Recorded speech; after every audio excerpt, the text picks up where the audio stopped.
Agostinho Ramalho, diretamente de São Luís do Maranhão. É psicanalista, membro da Escola Lacaniana de Psicanálise do Rio de Janeiro e professor universitário nas áreas de filosofia do direito e filosofia política. E também é membro fundador do Núcleo de Direito e Psicanálise da Universidade Federal do Paraná. Bom, Agostinho, hoje nós conversamos muito e falamos sobre conversarmos sobre o autoritarismo e linkando isso com a paixão da ignorância, que é uma das 3 paixões do ser: amor, ódio e ignorância. E você também falou sobre o livro do Mauro. Fala aí o nome dele completo, que eu sou péssima para lembrar nomes. O livro do Mauro. O Discurso da Estupidez. O Discurso da Estupidez, e o Mauro, o nome dele todo, que tem aqui, mas é Mauro Mendes Dias. O livro Discurso da Estupidez. E quem quiser, depois eu boto o link no direct para quem quiser ouvir essa outra apresentação do Agostinho. E lá ele fala, digamos, ele criou um novo discurso, acrescentando aos 4 discursos de Lacan, e deu esse nome de Discurso da Estupidez. Mas você pode começar de onde você quiser. E aí, se eu achar que tem que interromper, eu te interrompo, senão você vai seguindo. Tá bom, então, Helena. Boa tarde a todos e todas. É um prazer imenso estar aqui, de volta, aqui na Conversa de Analista. E, na verdade, eu fiz 2 vezes com você, aí depois, em decorrência de uma delas, eu fiz uma com a Lícia Marques. Isso. Já foi a partir daquela questão do eu não sou coveiro, já foi a respeito do valor simbólico dos ritos fúnebres. Sim. E aí eu recorri muito à Antígona. Então, é um prazer muito grande estar aqui para trabalhar. Eu estou sem relógio aqui, você controla o tempo, de vez em quando você fica tranquilo. Me dá um aviso, porque eu pensei que fosse aparecer alguma coisa contando o tempo aqui na tela, não. Mas não aparece. Não, mas você fica tranquilo, porque o tempo é comigo. Nós temos ao todo 1 hora, não é? E vamos tentar fazer em 40 minutos. Isso, para depois abrir, não é? Para o debate. Isso. Então, é esse título que nós combinamos: autoritarismo, a paixão da ignorância. Isso. Eu acho que tem tudo a ver, tem uma correlação muito íntima entre esses significantes, autoritarismo, ignorância, e uma espécie de paixão fazendo o laço, né, entre essas coisas. Eu dei uma live faz sei lá, uns 6 meses, talvez, com a Renata Costa Moura, que é psicanalista, é professora da UF. Foi lá pela UF, justamente, eu fiz junto com o Rubens Casara, que também é um grande amigo, é juiz de direito, também psicanalista. E, nessa ocasião, eu resolvi começar com uma epígrafe que eu acho que vale a pena recolocá-la aqui. Tudo demorando em ser tão ruim. É um verso daquele bela música, Desde que o Samba é Samba, de Caetano Veloso e Gilberto Gil, né? Tudo demorando em ser tão ruim, e está demorando tudo em ser tão ruim mesmo. Perfeito. Então, daí, escolha desse verso como uma espécie de epígrafe. Então, eu há muito tempo tenho insistido, e isso é um ponto mais ou menos pacífico, entre aqueles que se debruçam sobre a questão da democracia, não apenas como conceito, mas, sobretudo, como prática, como vivência, que a democracia, antes de tudo, é uma espécie de ambiência em que é possível a convivência dialética das diferenças. Então, mais até do que um regime político, sem deixar de ser isso, evidentemente, mas ela é essa ambiência em que é possível que convivam dialeticamente as diferenças. Quando eu digo dialeticamente, eu abro a possibilidade de haver conflitos, porque a democracia não é de modo algum incompatível com o conflito. O autoritarismo é que não quer saber de conflito. Ele quer que tudo seja absolutamente igual, pacífico dentro daquela paz tumular que o autoritarismo impõe a todos. A democracia não é a evitação dos conflitos, é a sua elaboração. É a sua elaboração simbólica, é a sua elaboração política. Consequentemente, a existência da democracia supõe também a existência da política. Uhum. A negação da política, a sua extinção, digamos assim, é um retorno à barbárie. É um retorno a uma espécie de estado de natureza robesiano, de guerra de todos contra todos. Então, esse, digamos, é o ponto mais fundamental da democracia. Essa abertura para a diversidade. Só que, ao mesmo tempo, está aí o seu calcanhar de Aquiles também. Está aí o seu ponto fraco. Por quê? Na medida em que a democracia abre, não é?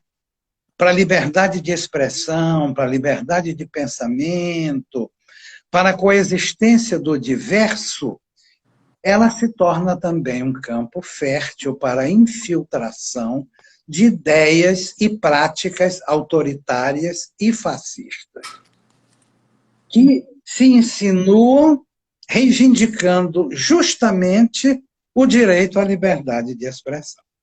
Então, em nome do direito democrático à liberdade de expressão, alguns pretendem, infiltrando-se por aí, destruir a própria democracia. Então, é claro que a liberdade de expressão, numa democracia, ela vai encontrar limites, e o mais sólido, digamos assim, um limite que é uma espécie de cláusula pétrea na democracia, é que ela não pode abrir espaço para a sua própria negação. Um regime democrático não pode abrir espaço para a destruição da própria democracia. Este é um limite constitutivo, estrutural. E esses discursos que se infiltram na democracia, a partir de dentro dela própria, e aproveitando da sua grande virtude, que é a abertura para a diversidade, são discursos, digamos assim, de ódio. São discursos marcados por um ódio na perspectiva de uma destruição. E esse ódio é, antes de tudo, ódio à diferença. Quer dizer, o ódio à democracia é, essencialmente, um ódio à diferença. Nas origens do totalitarismo, Hannah Arendt já trabalha um pouco essa questão, colocando que o totalitarismo vem nos interstícios, nas brechas, a partir de dentro da democracia, que vai sendo solapada por um autoritarismo envolvente, de índole fascista ou neofascista, mas, em todo caso, negador da diferença e negador da democracia. Isso significa que os golpes vão assumindo uma outra dimensão. Os golpes vão cada vez menos necessitando ser impostos mano militare, digamos assim, pela via dos tanques na rua. Não é? Cada vez eles vão se tornando menos dependentes desse tipo de intervenção, como foi, por exemplo, no golpe de 1964 no Brasil. Então, cada vez mais se tornam raros os tanques na rua. É claro que o apelo a uma intervenção militar vai continuar sempre como uma espécie de última instância. Olha que, em último caso, se vocês fizerem muita balbúrdia, nós chamamos o exército. Ou nós chamamos o meu exército. O meu, Na expressão, não é, do atual presidente da República. Então, uma vez no poder, conquistado muitas vezes democraticamente, como é o caso atual no Brasil, uma vez no poder, geralmente não é necessário decretar um estado de exceção. Basta ir tomando medidas de exceção. Assim, digamos, no varejo, não é? Medidas de exceção que vão sendo tomadas dentro de um arcabouço formalmente democrático. Então, o estado de exceção, através dessas medidas de exceção, ele vai se incrustando, assim como uma espécie de tumor no Estado democrático de direito. Esse tipo de prática é aquilo que o Pedro Serrano designou como autoritarismo líquido. Ele toma esse adjetivo líquido de Zygmunt Bauman, justamente para contrapor aquilo que teria, digamos, um núcleo duro. Não é? É um autoritarismo líquido na medida em que ele é mais ou menos esparso. Ele vai sendo tomado no varejo, com medidas de exceção, mas sempre com a possibilidade de, em última instância, olha, nós chamamos a intervenção militar no sentido de impor isso que se quer impor. Pois bem, isso significa, isso vai ter uma repercussão imensa no campo do direito. Isso significa que o direito, enquanto instância garantidora, que ele é antes de tudo isso, e que se traduz, por exemplo, na presunção de inocência, no devido processo legal, no direito à ampla defesa, etc., o direito vai sendo demolido a partir de dentro. E vai se impondo uma lawfare, aquela perspectiva de um direito que é utilizado contra o inimigo. O direito que é utilizado para silenciar e, no limite, eliminar o inimigo. E livrar a cara dos amigos. E livrar a cara dos amigos, evidentemente. Quer dizer, aquela velha oposição que você já encontra lá na Antígona, quando Creonte, depois de baixar o seu decreto dando honras fúnebres a Etéocles, que morreu defendendo Tebas, e ordenando que o corpo de Polinices, que morreu atacando Tebas, ficasse insepulto, ele já apela para isso. Ele diz, jamais eu poderia tratar igualmente os amigos e os inimigos.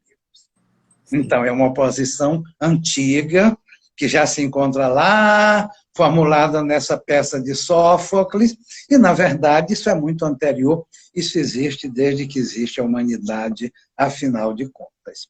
Então, o direito vai degenerando em lawfare, num direito penal do inimigo, e vai ganhando ênfase um punitivismo. Já houve ministro do Supremo que afirmou que o Supremo teria, por exemplo, a função de combater a corrupção. Ora, o judiciário não tem função de combater coisa nenhuma. O judiciário não está aí para combater. Combater é ser parte. Julgar crimes. Está aí no sentido de julgar com a imparcialidade mais isenta possível, no sentido de uma equidistância em relação aos interesses das partes envolvidas, mas não de combater. Quer dizer, se o judiciário tem por função combater a corrupção, ele é um combatente. Consequente, ele não é mais imparcial. Ele tem parte. E quando se fala em combater a impunidade, pior ainda fica. Porque só há uma maneira de combater a impunidade, punindo. Então, dizer que o judiciário tem por função combater a impunidade equivale a dizer que o judiciário tem por função punir. O que é um absurdo e não pode ser admitido dentro de um Estado democrático de direito, que é uma conquista civilizacional. Não é uma coisa só jurídica, não é? Ou política. Então, vai ganhando um punitivismo exacerbado, dentro de uma estrutura espetaculosa, prisões como era feito nos tempos da Lava Jato, prisões coercitivas, com a imprensa já ali pronta, as câmeras da TV Globo já prontas para filmar e mostrar, quase que numa espécie de seriado. As pessoas iam assistindo ao Jornal Nacional a cada dia, já esperando quem será o próximo que vai ser preso, e numa espécie de ânsia por condenação, que traduz bem esse punitivismo, e que, evidentemente, essa ânsia por punitivismo, ela satisfaz uma moção pulsional. Uhum. Não é? Quer dizer, aquilo que Hobbes já dizia, que condenar parece mais com fazer justiça do que absolver, por que será que condenar parece mais com fazer justiça? Pois é. A partir da psicanálise, a pergunta é: que espécie de satisfação pulsional está por trás de uma sentença que condena e de uma sentença que absolve? Claro que numa sentença... Tem uma sentença... sanha nisso, né? Um ódio. Uma sanha, um ódio. É claro que numa sentença que absolve, essa sanha não vai estar tão presente assim. Mas numa sentença que condena, essa sanha, essa pulsão, essa moção pulsional sádica, encontra uma satisfação. Então, não só perguntar por que condenar parece mais com fazer justiça do que absolver, mas, sobretudo, a partir da psicanálise, perguntar que satisfações estão presentes nessas duas hipóteses. Não é? Que satisfações estão presentes nessas duas hipóteses? Dificilmente se encontra uma conquista maior da humanidade do que os direitos. Quer dizer, os direitos são absolutamente essenciais. Aquelas declarações de direitos, por mais abstratas que sejam, é claro que elas por si só não bastam, elas precisam de efetividade, elas precisam de valer concretamente, mas nem por isso elas são desnecessárias. É necessário proclamar os direitos, é necessário declará-los. Antes dessas declarações de direitos, as leis praticamente só estabeleciam deveres. É a partir dessas declarações de direitos, que são conquistas civilizatórias, que preparam o terreno para uma sociedade democrática, é a partir dessas declarações de direitos que se pode estabelecer uma sociedade onde vigora o chamado Estado Democrático de Direito. Então, quando a Lava Jato, por exemplo, atropelou as garantias constitucionais, as garantias processuais, e é interessante que quando agora a mira se volta contra eles, você vê que, por exemplo, Deltan Dallagnol e Sérgio Moro também passaram a invocar coisas que, na época em que eles atuavam como acusadores, porque o juiz era acusador também, eles abominavam. Então, aquelas garantias que eles não aplicavam em defesa dos acusados naqueles processos, eles agora reivindicam em sua defesa própria. O que demonstra que esses princípios e garantias são importantes mesmo, são realmente eficazes. De alguma maneira, a Lava Jato abriu caminho para Bolsonaro, na medida em que ela interferiu diretamente no resultado da eleição presidencial de 2018. Então, isso abriu caminho para uma vitória de Bolsonaro, que não é apenas uma vitória de Bolsonaro, é uma vitória de tudo aquilo que já existia dentro da sociedade há muito tempo, está nas nossas raízes históricas, que são escravocratas, está no nosso passado, não é? Escravocrata, patrimonialista, de um racismo estrutural. Então, o Bolsonaro é uma espécie de ponta de um iceberg monstruoso, em que ele vai ser não apenas o porta-voz e o representante de grupos de índole fascista e neofascista, como ele vai também influenciar sobre. Ele não é apenas o representante dessas massas, ele age sobre elas. Ele cria comportamentos, ele lança questões autoritárias, como, por exemplo, todo o conjunto de obstáculos que ele criou no combate à pandemia do coronavírus. não é? Criando obstáculos a que se trouxesse as vacinas, não usando máscara e proclamando a todos que não deviam usar, conclamando os seus seguidores a fazerem o mesmo, provocando aglomerações. Tudo isso são atos violentos, E em sendo, que e ele sendo, chama os sendo seguidores. sarcástico, debochado, muitas vezes, Isso, até ao se referir aos mortos, né? Então, exato, assim, zombando das vítimas. uma coisa para além de um desrespeito, é algo mesmo de uma perversão. É uma atitude Sim, perversa, que ultrapassa, sem não é, dúvida alguma. é uma maldade, não, é mais do que isso, né? É mais do que isso, é algo criminoso. É. E eu já escutei alguns dizerem que se trata de um psicótico que precisaria, digamos, ser interditado.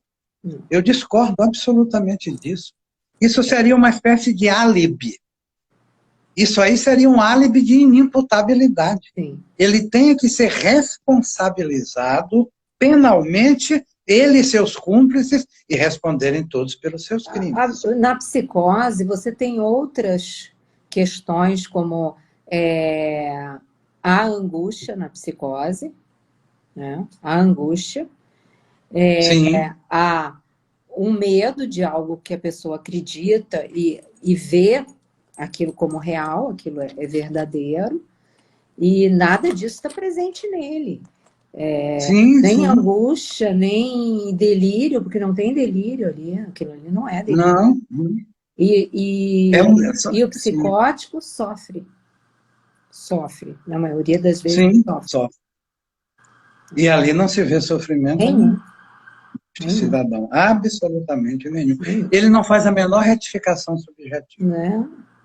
Ele vai em frente, todos os seus recuos são táticos. Ele só recua quando ele vê que aquele recuo é um recuo tático para que mais adiante ele possa dar o golpe. Então a coisa vem por aí. E é claro que não foi só a Lava Jato. Boa parte do judiciário foi conivente com isso. Quantos ministros do STF falaram em que era preciso ouvir a voz das ruas? Ora, o judiciário não está aí para ouvir a voz das ruas.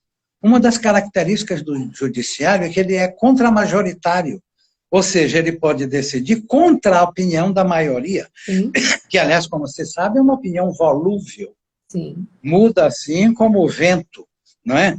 Então, hoje, alguns desses que clamaram por ouvir a voz das ruas estão ouvindo. A voz das ruas agora se voltou contra eles. E é a voz das ruas no que tem de mais pernicioso, de mais sórdido, de mais autoritário, de mais antidemocrático, que pede, inclusive, o fechamento do Supremo. Ora, uma democracia não funciona sem instituições. Sim. Então, é fundamental que exista o Supremo, sim, o Congresso, as instituições democráticas são condições operacionais de existência de uma democracia e condições estruturais também. Não é? Então, aqueles que queriam ouvir a voz das ruas nem imaginaram que essa voz das ruas iria se voltar contra eles próprios, Sim. pedindo literalmente a cabeça deles.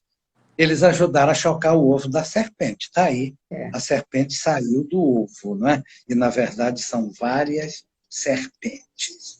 Então, isso é uma coisa que não Aliás, esse existe. filme do Bergman é sempre bom assistir de novo, né? O Ovo Sempre da bom. Serpente. Porque ali Sempre se bom. vê como é que aquilo, algo como o nazismo nasce, sendo que ele estava presente ali e podendo ser visto através da transparência do ovo da serpente. É sensacional. Exatamente. Exatamente. E, aliás, é interessante É o que notar a que gente vários está juristas... vendo, né? Mas, É o que a gente está vendo, a coisa está se avolumando, não é? E é interessante notar também que vários juristas muito reconhecidos, chegaram a proclamar o nascimento de um tal novo direito penal, que se caracterizaria por ser um direito penal punitivista. uhum. Ora, isso é um retrocesso a um direito penal inquisitório, de mentalidade medieval, em que o acusado é que tinha que provar sua inocência. em que o juiz funcionava também como acusador, em processo como das caças às bruxas, o processo de Galileu Galilei, por exemplo, e outros mais. Então, o que eles chamaram de novo direito penal, na verdade, é um direito penal arcaico, inquisitorial, pré-moderno. E não foi apenas, digamos, setores do sistema de justiça, do Ministério Público Federal, da Justiça, do próprio STF, da Polícia Federal, foram também juristas, autores, respeitados, que embarcaram nessa de que estava surgindo um novo direito penal, quando, na verdade, o que caracteriza o direito penal é que ele coloca limites ao poder punitivo. O que caracteriza o direito penal como direito é que ele põe limites ao poder de punir. Uhum. E esse novo direito penal seria justamente o ultrapassamento desses limites. Seria um direito penal aliado do punitivismo. Por isso, seria um direito penal, como eu disse, pré-moderno. Não é? Então, passando por uma outra articulação, nós temos, no meio disso tudo, uma crença no líder, uma adesão à figura de um líder, que é um traço típico do fascismo. Uhum. Eu sei que o fascismo, no sentido tal como surgiu na Itália, na década de 20, com Mussolini, não é exatamente a mesma coisa disso que está acontecendo não só no Brasil, mas é um fenômeno mundial. A extrema-direita cresce na Europa, a extrema-direita chegou ao poder em países como a Hungria, por exemplo, os próprios Estados Unidos com Donald Trump, não é? Aquilo é uma extrema-direita no poder, e isso também está aqui no Brasil com toda uma massa, que são sempre aqueles 20% a 30%, ou seja, uma minoria, mas 20% a 30% num país de 230 milhões de habitantes dá mais de 60 milhões de pessoas. Uhum.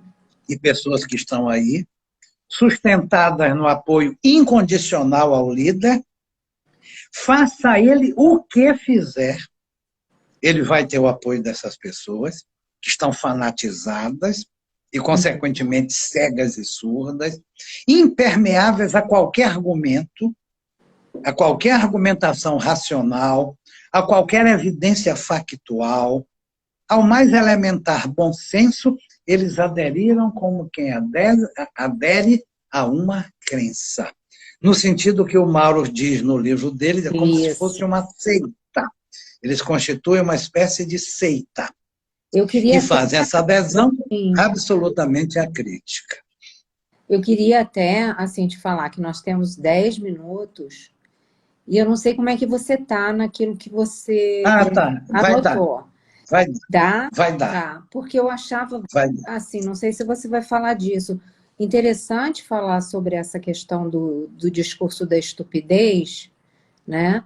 E como a gente está vendo. Então, eu chego já lá e vou chegar pelo seguinte caminho. Tá. Porque essa seita, essa entrega incondicional ao líder, ela não tem uma sustentação apenas política. Aliás, a sustentação política é uma decorrência. Ela tem uma sustentação, antes de tudo, moral. E uma sustentação religiosa. Não é à toa que Bolsonaro se coloca como um defensor da família tradicional, como um defensor da moralidade, dos bons costumes. Não é à toa que a ministra Damares Alves ocupa um lugar tão estratégico nesse governo. Então, há uma fundamentação moral e há uma fundamentação religiosa. Sim. Sobretudo neopentecostal, mas não apenas, há setores de todas as igrejas, inclusive da católica, que dão apoio a essa corrente de extrema direita. São pessoas que se consideram guerreiros do bem, guerreiros de Jesus, guerreiros da fé, e estão prontos a combater e até a destruir como inimigos diabólicos todos aqueles que pensam diferentemente. Fábio Pi chegou a cunhar uma expressão que eu acho que sintetiza isso: cristofascismo. Quer dizer, um fascismo de fundamentação religiosa, um fascismo de fundamentação cristã. Não é à toa que o presidente já foi para a ONU dizer que o nosso país é cristão e que, portanto, o Estado tem o dever de proteger o cristianismo como uma tal cristofobia que ele utilizou lá na ocasião. Ora, o Estado tem o dever de assegurar a liberdade das religiões, quaisquer que sejam. Sim. O Estado não pode tomar partido por esta ou por aquela religião. Ser laico é um caráter de essência de um Estado democrático. Um Estado democrático é um Estado essencialmente laico. E não é à toa que aparece lá: Brasil acima de tudo, Deus acima de tudo. Não é à toa que o presidente brinca com seu próprio nome, Messias, para se colocar como uma espécie de ungido, de eleito, e não perde a ocasião de citar aquele verso do Evangelho de João: conhecereis a verdade vos libertará. Ora, que verdade! Que verdade, né? E ainda mais dito por tal figura, o mito. Na verdade, o mito é um mitômano. O mito é um mitômano que mente o tempo todo, mente quando mente e mente quando desmente também. Então, isso tudo está nas profundezas de sustentação desse tal coisa. E é por aí que a gente entra no discurso da estupidez. Porque o discurso da estupidez, ele é um discurso que tem por alvo toda e qualquer espécie de complexidade. Uhum. É por isso que ele é contra a ciência, ele é contra a filosofia, é contra toda espécie de crítica. As universidades estão na alça de mira, não é? Eles estão ali, o que eles buscam é uma espécie de engajamento moral. E o engajamento moral aparece como uma espécie de engajamento de guerra. É um pretenso combate aos inimigos da pátria, da família, da religião, que dá uma sustentação que a política por si só não seria capaz de dar, se ela não tivesse essa fundamentação religiosa e moral. Pois é por aí que o discurso da estupidez se instaura, enquanto discurso negador da diferença, enquanto discurso que combate toda a complexidade, enquanto discurso que profere absurdos, em que os absurdos não aparecem como se fossem absurdos. O próprio terraplanismo. Uhum. Há muitas pessoas que acreditam mesmo Sim. que a Terra é plana, não é? Então, os absurdos coexistem pacificamente. Como lá em 1984, de George Orwell, acontece com o chamado duplo pensar. O sujeito pensa ao mesmo tempo numa coisa e no contrário dessa coisa. Como se não houvesse nenhuma espécie de contradição. Uhum. Aliás, Freud mostrou que esse é um dos modos de funcionamento do inconsciente, do processo primário. O processo primário não conhece contradição. Só que isso aí é dito com base na nossa vida de vigília, digamos, com base numa pretensa razão, não é? De que afirma os absurdos como se não fossem absurdos, e uma vez admitido um absurdo, todos os outros absurdos são possíveis. Eu gostaria também de colocar aqui uma coisa que acho importante, Helena, é que o nazismo e o stalinismo, apesar de terem um ponto comum, que ambos são totalitarismos, não há dúvida, mas eles têm pontos de distinção também, nas suas origens, nos seus objetivos e nos seus métodos. Nas suas origens, porque a Revolução Bolchevique, na Rússia de 1917, foi uma revolução contra um regime autoritário, czarista. Sim. Já o nazismo nasceu de dentro da democracia estabelecida na Constituição de Weimar, depois da Primeira Guerra Mundial. Sim. Então, eles têm nascimentos diferentes. O nazismo nasceu infiltrado na democracia para demoli-la, e a Revolução Comunista foi contra um Estado totalitário, embora depois implantasse também um Estado totalitário no stalinismo. Em relação aos seus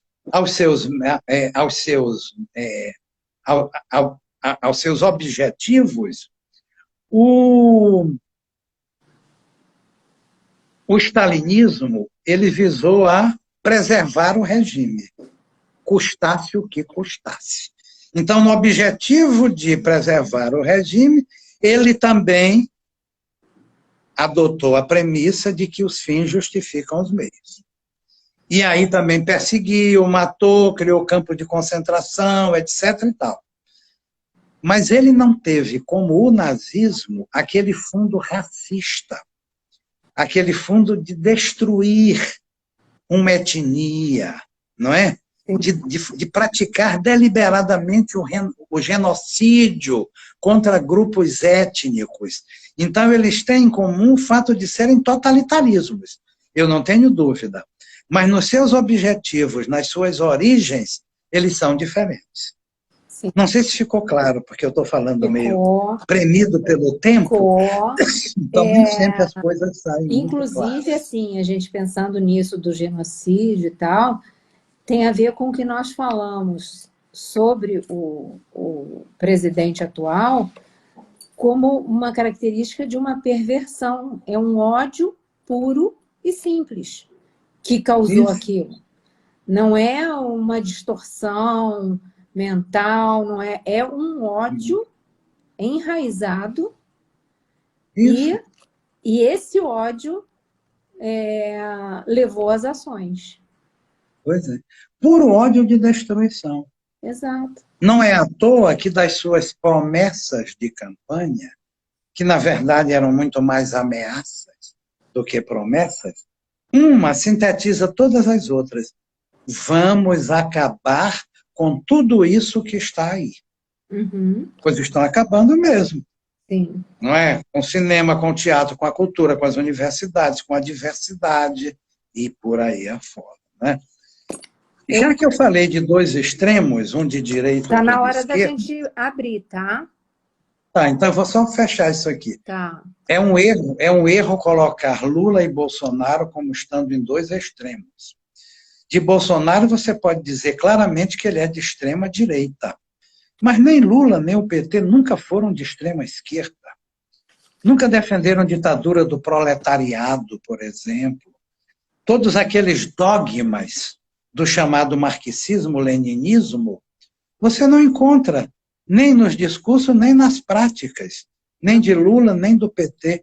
Os governos do PT foram mais governos social-democratas, propriamente, do que governos comunistas ou socialistas. Então, não há essa polarização que muitos querem que se diga. O meu próximo e último tema é o empobrecimento da linguagem. Mas eu acho que eu posso deixar para pegar as perguntas e, pelo meio delas, na medida em que haja uma brecha, eu insinuo umas coisas que eu acrescentei aqui sobre essa questão do empobrecimento da linguagem, que é uma condição fundamental para que um totalitarismo vigore. O totalitarismo não vigora quando o pensamento é sofisticado. E o pensamento não é sofisticado quando a linguagem é empobrecida. Mas isso a gente abre agora, e depois, na hora que tiver uma brecha, em 2 minutos, eu retomo isso. Eu estou louca para falar também, mas eu vou deixar as pessoas falarem, porque a gente conversa muito. É porque o tempo é muito curto. Está aberto aí as perguntas. Meu marido aqui que vai me ajudar, que já está... Um abraço para ele. Mando sim. Um abraço para o Aloísio. Ele agradeceu. Espero que ele esteja bem. Deixa eu te falar, algumas pessoas falaram ali na pergunta privada que tem, que nem todo mundo conhece. Então, a Darlene, ela falou que ela lembrou de Vigiar e Punir, de Foucault, que é um retorno do espetáculo público que foi desaparecendo. Isso, exatamente. Exatamente, Darlene.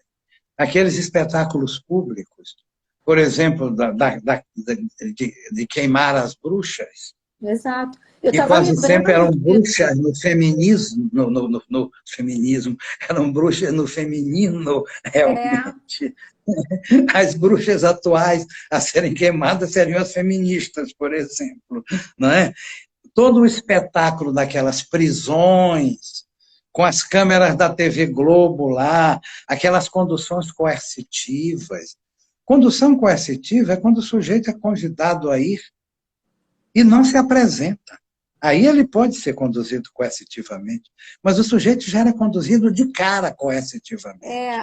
Eles diziam que era para evitar destruir provas. Sim.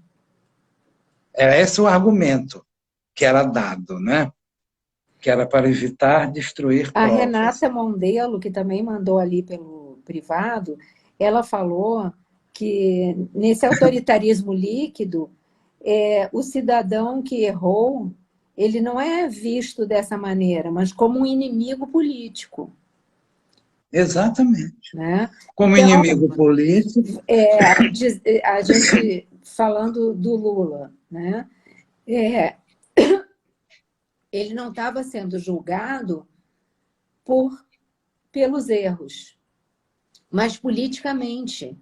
Ele estava sendo julgado como um inimigo político, e não por alguém que cometeu erros e que o que estava ali em dúvida precisaria ser investigado e, se fosse o caso, punido. Né? Claro. Ele pode até, Helena, ser o pior dos criminosos, mas isso só se pode fazer no fim, não se pode partir. Você tem, ele é presumido inocente como todos os outros. E isso dos espetáculos públicos, a gente já podia também tomar como comparação aí, que era aquela multidão na rua e passavam com aquele que ia para o cadafalso, que ia ser enforcado, etc., com todo mundo já ali gritando, jogando pedras e tal. De certa maneira, isso que se faz agora com esse inimigo político, esse inimigo da nação. Isso.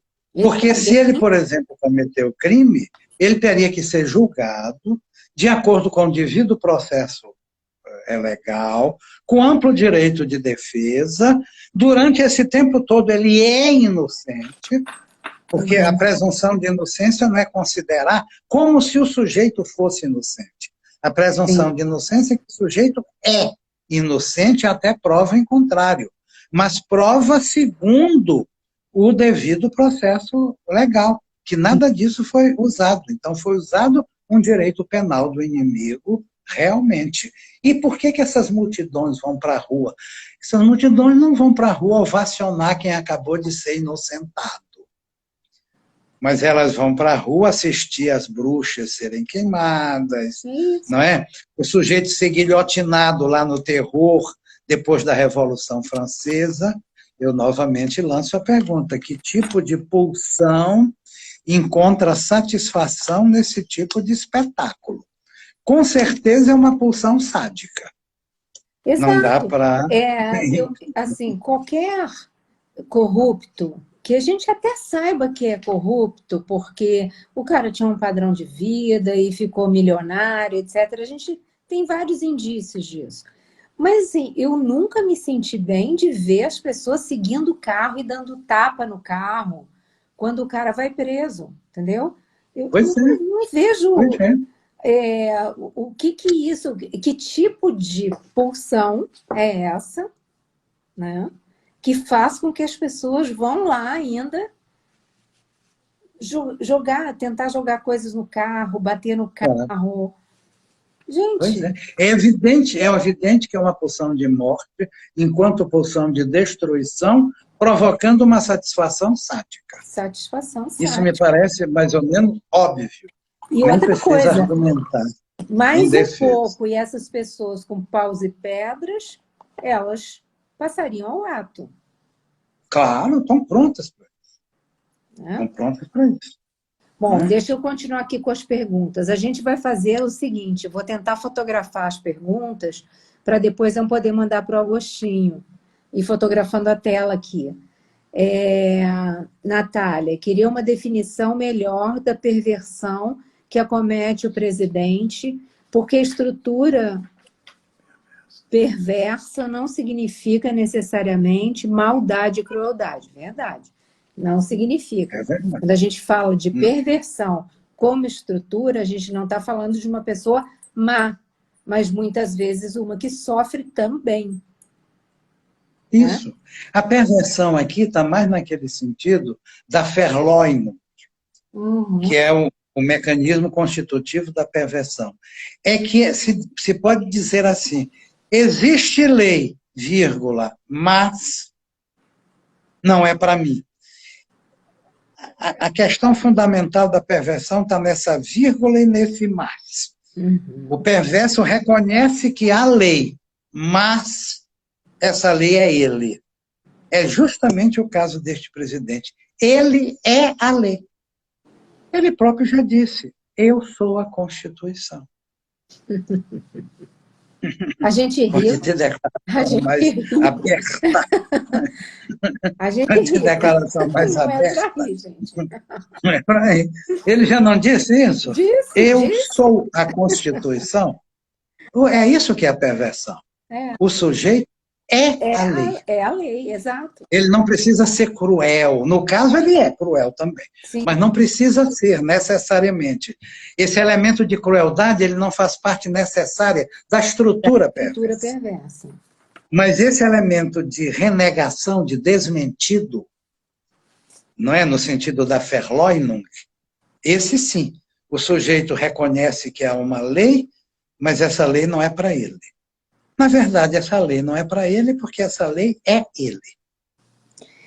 Agora, há uma atitude perversa também nas pessoas que vão para a rua, mesmo sabendo que não podem, que vão poder transmitir ou se contaminar com o vírus, e que elas dizem de uma certa maneira, essa morte não é para mim. Isso. Não é? Exatamente. Essa morte é para os outros. Né? Exatamente. Bom, E para esticar um pouco a corda, o sujeito pode até imaginar, essa morte não é para mim. Pode até ser para meu pai, para minha mãe, para o meu avô, mas para mim não é. Tem isso muito, né? É para os velhos, é para não sei quem. Isso, exatamente. Bom, Gilson Freitas, dentro desse discurso, pode ser incluído o discurso argumentativo, é isso? Argumentum ad hominem. Tá, ele está falando argumentum ad hominem, discurso contra a pessoa. Se pode ser incluído esse discurso. Eu não entendi a letra e latim. Esse discurso é contra. Na verdade, é até ad hominem, no sentido do hominem sem H, seria, digamos, erga omne, que seria, digamos, contra todos. Sim. É um discurso que se estabelece contra todos. É um discurso contra. É um discurso contra. Vamos acabar com tudo isso que está aí. Vamos demolir. Não é? Eu estou aqui doido para dizer umas duas coisas sobre a questão do empobrecimento da linguagem, que eu acho que é muito importante. Só deixa eu falar. Eu não sei quanto tempo a gente ainda tem. 8 minutos, mas eu vou tranquilamente, eu quero que você fale sobre isso, que isso é muito importante. Reneza Rocha, essa lógica serve para pensarmos o que ocorreu no Jacarezinho? Sem dúvida. Há, inclusive, um artigo que eu li agora, recentemente, Lá me escapou o nome, de repente me fugiu o nome. É um grande pensador das questões criminais, ele já foi até secretário de Segurança no Rio de Janeiro, ele já foi secretário da Segurança no governo Lula, da Segurança, lá fugiu o nome, em que ele coloca exatamente essa questão de que o massacre do Jacarezinho é uma maneira de afrontar uma ordem do Supremo Tribunal Federal que determinou que a polícia não agisse dessa maneira.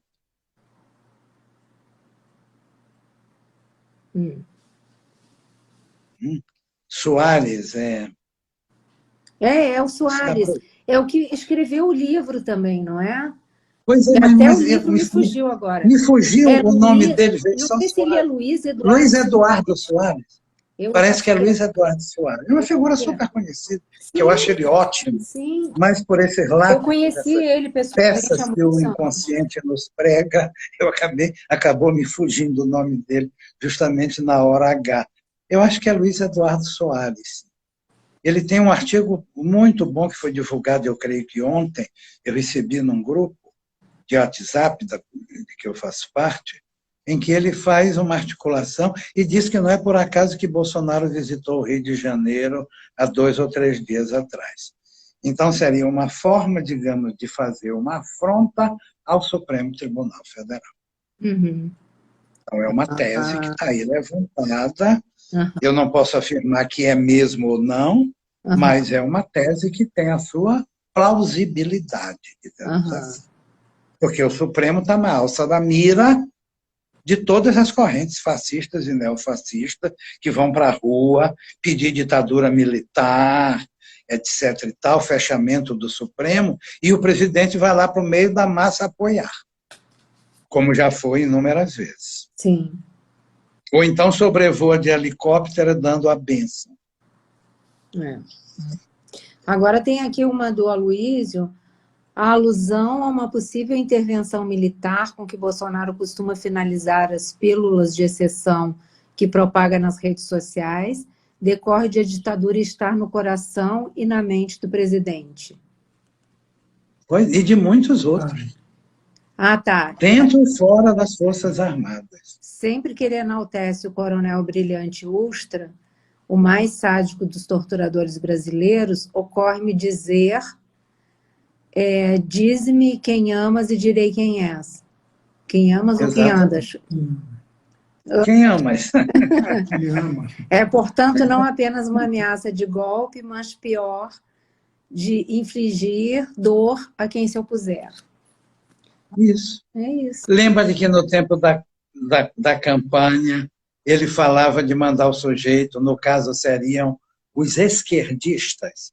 E esquerdista é qualquer um que discorde. De mandar os esquerdistas para a ponta da praia. A ponta da praia é justamente um jargão entre os torturadores da ditadura militar que significava desovar, fazer desaparecer o corpo do sujeito. Então, é uma loucura. A gente não precisa de nada senão as próprias palavras dele para criticá-lo. Não precisa recorrer a outras fontes. Basta o que ele diz, o que ele faz e o que ele deixa de fazer. Verdade. Agora, a última pergunta e você encerra da maneira como você quiser. Diana Costa Diniz, professor Agostinho, como analisa a ciência nesse contexto? A ciência, assim como a arte, né? A ciência ela está aí, ela tem seu método, ela tem suas regras, não é? Ela tem seus cânones, ela chega às suas verdades sempre provisórias. Toda verdade científica é retificável, ela se baseia numa articulação teórica e ela se baseia numa possibilidade de verificação, num princípio de verificabilidade. A ciência está aberta para discussão pela comunidade científica. Então, a ciência, como a filosofia, como as artes, ela tem o seu campo próprio. Ela pode ser veículo para várias coisas. Mas ela é, sobretudo numa época como esta, de uma utilidade social imensurável. Mas ela, De onde viriam as vacinas se não fosse a ciência? mas ela também está sujeita a todo tipo de perseguição e repressão, né? Claro, ela está sob ataque. Ela está sob ataque. Falar em ciência hoje é quase que dizer uma obscenidade. Sim. Para essa mentalidade neofascista que está aí dominando. Então, agora vamos aí para o Pois bem. discurso da estupidez. Como é que você falou? O empobrecimento O da língua. empobrecimento, a degeneração, a degradação da linguagem. O nazismo começou por uma degeneração da linguagem. O nazismo começou por um empobrecimento da linguagem. Isso tem a ver com aquilo que, novamente, em 1984, Orwell chama de novilíngua. A novilíngua, entre outras coisas, se caracteriza pela redução do vocabulário. Não pode haver sinônimo. Por exemplo, que é do próprio Orwell, livre. A palavra livre continua sendo usada, mas só pode ser usada num sentido. Que é como quando se diz assim, este cachorro está livre de pulgas. O exemplo é dele. Ou este jardim está livre de ervas daninhas. Então, a palavra livre só pode ser usada, mas assim, jamais para indicar liberdade de pensamento ou liberdade de expressão. Então, o empobrecimento da linguagem ele vem pela redução do vocabulário, pela proibição de sinônimos, por uma linguagem puramente denotativa, que aquilo é aquilo e nada mais, e ponto final, para usar uma expressão também própria aí do presidente. Ele vem também por um combate a todo deslocamento de linguagem, a todo deslocamento de sentido. Por exemplo, as metáforas, as metonímias, os xistes, não é? As equivocações, tudo aquilo que são, digamos, o coração da psicanálise, sem o qual a psicanálise nem existiria. Só pode haver psicanálise onde houver democracia, evidentemente, não é? Então, ela vem por esse, digamos assim, por uma linguagem antipoética, por uma linguagem redutora, que é contra, que combate todo o deslocamento de sentido. É claro que esse empobrecimento aqui não tem nada a ver com a chamada linguagem popular ou coloquial. Pelo contrário, essa linguagem frequentemente é de uma criatividade, de uma riqueza, de uma musicalidade, de uma poética fantástica. Isso está, por exemplo, basta ver, por exemplo, Grande Sertão Veredas, de Guimarães Rosa, que sexta-feira passada eu falava dele lá para a Escola Lacaniana de Psicanálise de Vitória. A poesia, a criatividade, a poesis que há ali. A linguagem do povo, a linguagem das classes populares.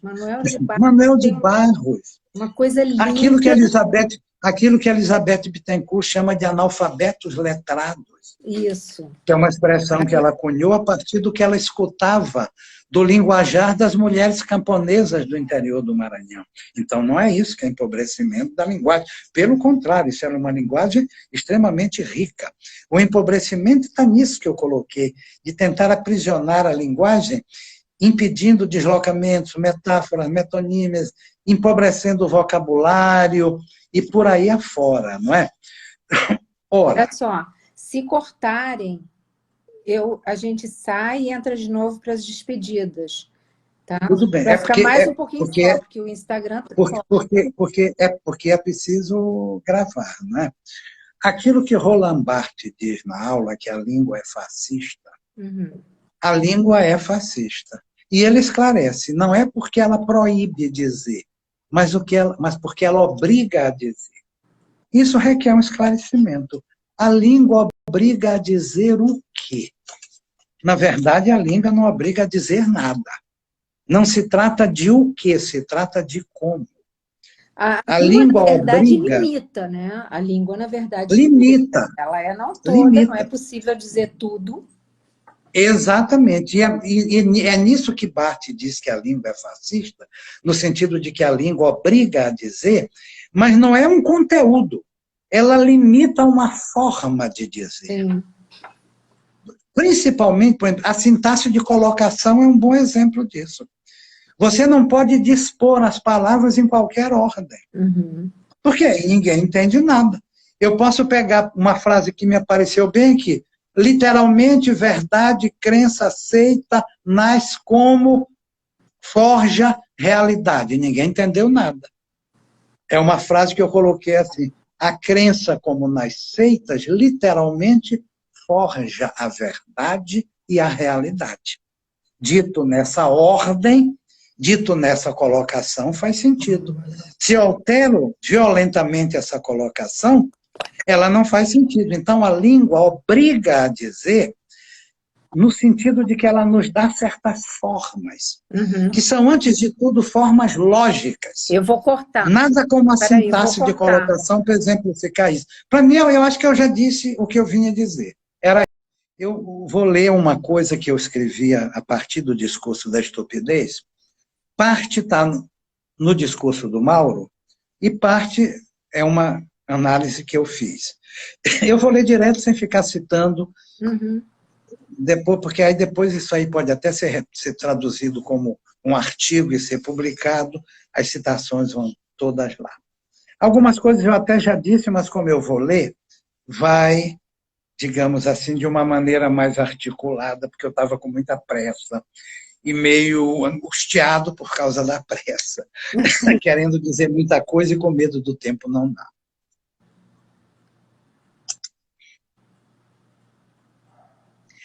Essa degradação da linguagem tem vínculos estreitos com aquilo que Mauro Mendes Dias chama de discurso da estupidez, o qual se enuncia mediante vociferações. Isso. Como ele diz, o estúpido não fala, o estúpido vocifera. Uhum.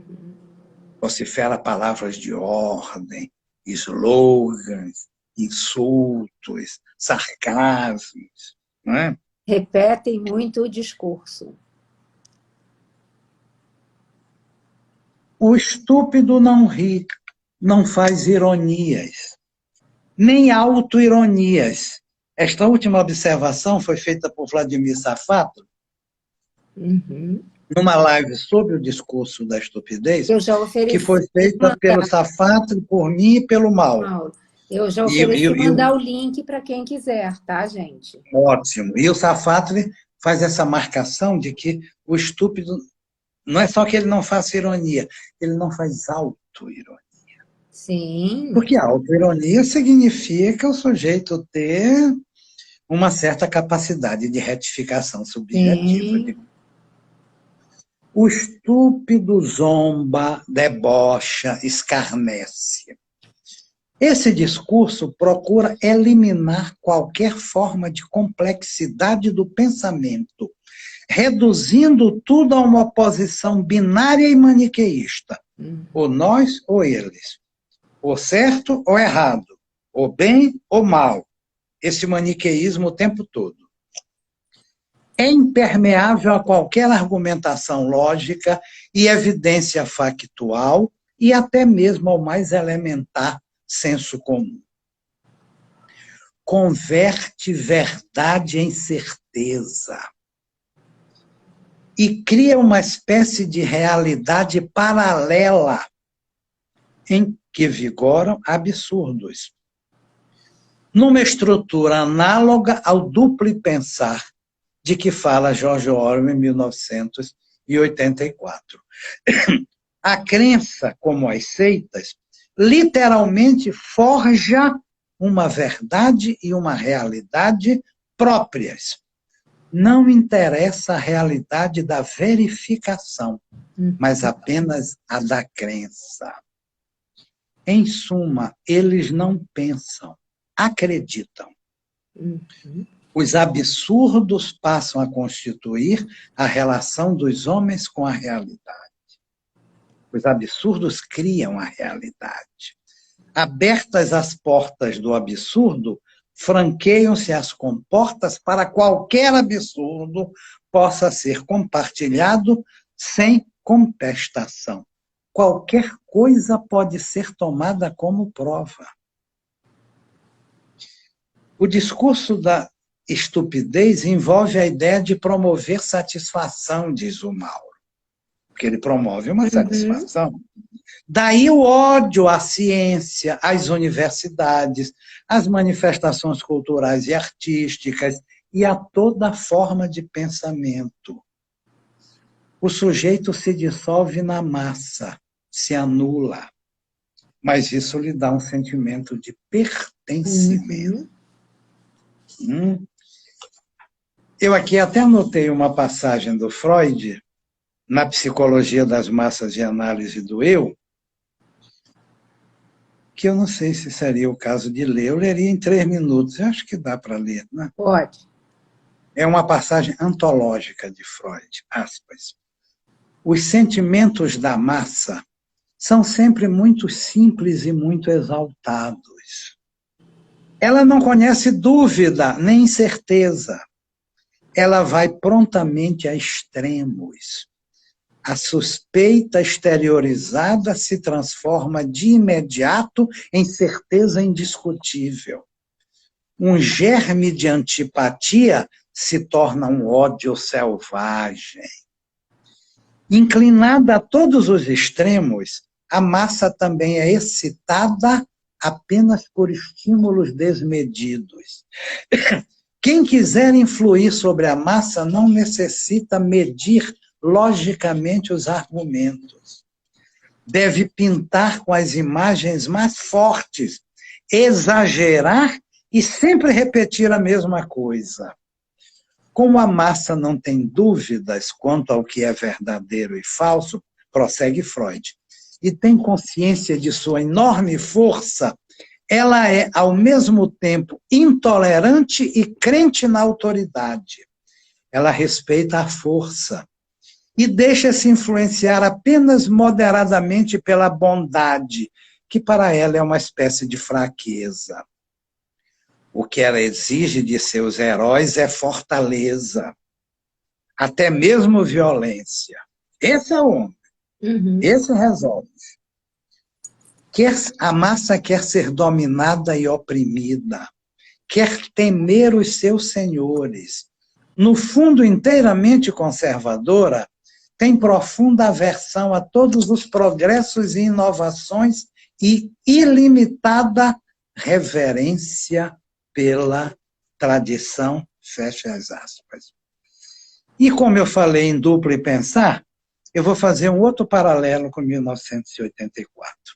Assim como em 1984, a função do Ministério da Paz é fazer a guerra, assim como lá o Ministério do Amor se ocupa da tortura, assim como lá o Ministério da Fartura cuida da escassez, assim como lá o Ministério da Verdade vive a espalhar fake news e a reescrever o passado permanentemente, assim também, no Brasil atual, o Ministério da Justiça usa a Lei de Segurança Nacional contra quem critica o presidente. O Ministério do Meio Ambiente estimula a devastação da Amazônia por madeireiros, garimpeiros e pecuaristas, fazendo passar a boiada, como disse o próprio ministro.